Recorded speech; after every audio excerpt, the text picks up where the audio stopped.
अवनी के मन में तरह तरह के सवाल घूम रहे थे जिसका जवाब अभी तक उसके पास नहीं था। वो गौतम को लेकर बहुत इनसिक्योर फील कर रही थी। तभी गौतम ने सुलेखा की ओर अपना मुंह मोड़ते हुए बोला, ऐसा कुछ नहीं है चाची, मैं समझता हूँ कि अगर मेरी जगह कोई भी समझदार लड़का होता तो यही करता। आखिर लड़कियों को प्रोटेक्ट करना हम लड़कों का ही तो फर्ज है, और अगर हम ही इन्हें यूं अकेला छोड़ देंगे तो फिर हमारे ऊपर लानत है। गौतम जो भी कर रहा था, जो भी कह रहा था, वो सभी बातें और उसके सभी एक्शन रिया के दिल पर एक गहरा असर डाल रहे थे। उसके मन में गौतम को लेकर फीलिंग्स डेवलप हो रही थी, लेकिन वहीं अवनी की जेलसी भी बढ़ती जा रही थी। अवनी गौतम और रिया को लेकर इतनी गहरी सोच में डूबी हुई थी कि उसे इस बात का अंदाजा ही नहीं हुआ कि कब गौतम और रिया गाड़ी से निकल गए। वो अपने ख्यालों की दुनिया से अचानक बाहर तब निकलती है जब सुलेखा ने उसे पीछे से हिलाते हुए बोला, क्या हुआ अवनी बेटा, किन ख्यालों में गुम हो गई हो? मैंने कहा मैं जा रही हूं, हमारा होटल आ गया ना, तो मैं उतरती हूं। अवनी बोली, जी जी सुलेखा चाची, वो मैं जानती हूँ आज जो भी हुआ वो हम सबके लिए बहुत अजीब था। अब आप आराम कीजिए, और मुझे लगता है कि कुछ घंटों की नींद तो जरूरी है, तभी ये सारी थकान निकलेगी।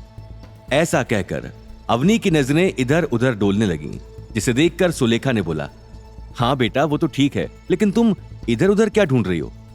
अवनी ने कार में आगे पीछे देखते हुए बोला, नहीं चाची, वो आपको मैं सी ऑफ कर रही थी तो मैंने सोचा रिया को भी एक बार बाय बोल दूं, लेकिन वो कहीं दिखाई नहीं दे रही है। कहाँ गई? क्या वो अपने रूम में चली गई? तभी सुलेखा ने होटल की एंट्रेंस पर खड़ी रिया और गौतम की ओर इशारा करते हुए बोला, वो रही रिया अवनी, वो देखो वहां पर खड़ी है।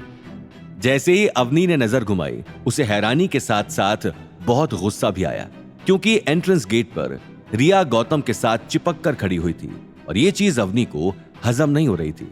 वो अपने पति को किसी गैर औरत के साथ नहीं देख पा रही थी।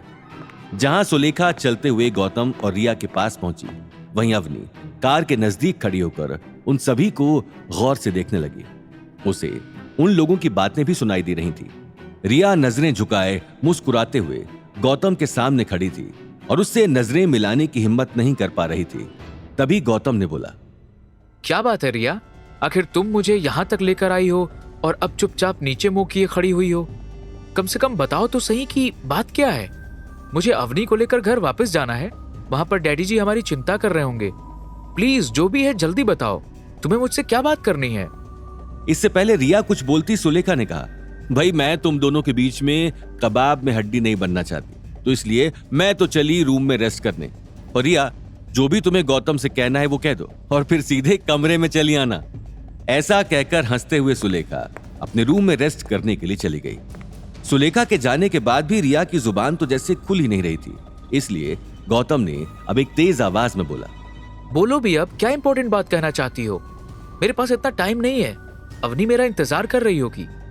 रिया गौतम के आगे कुछ इस तरीके से खड़ी हुई थी कि गौतम को अवनी का चेहरा दिखाई नहीं दे रहा था, इसलिए उसे पता नहीं था कि अवनी भी वहां पीछे ही खड़ी हुई है। लेकिन अवनी उन दोनों को देख भी पा रही थी और अच्छे से उनकी बातें सुन भी पा रही थी। गौतम रिया की चुप्पी से अब इरिटेट होकर वहां से जाने ही वाला था कि तभी रिया ने कुछ ऐसा किया जिससे न सिर्फ अवनी बल्कि गौतम भी हैरान रह गया।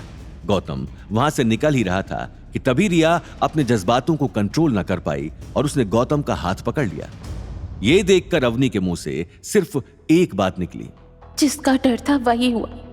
वो मन ही मन बोलने लगी, मुझे पता था ऐसा होने वाला।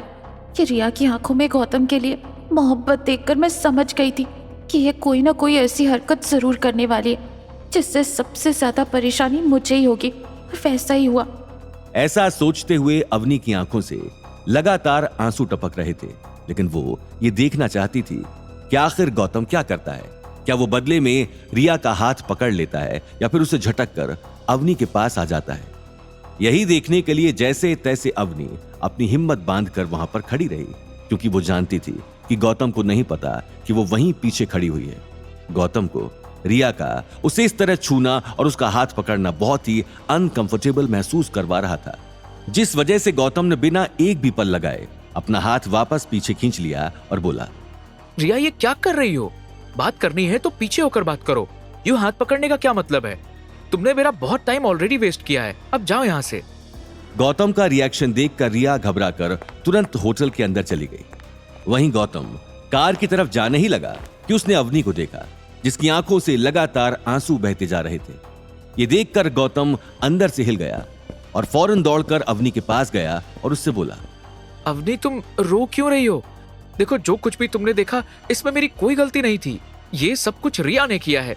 मैंने उससे बोला कि वो मुझसे दूर रहकर बात करे और मुझे नहीं पता कि उसे अचानक कौन सा दौरा पड़ा कि उसने मेरा हाथ ही पकड़ लिया।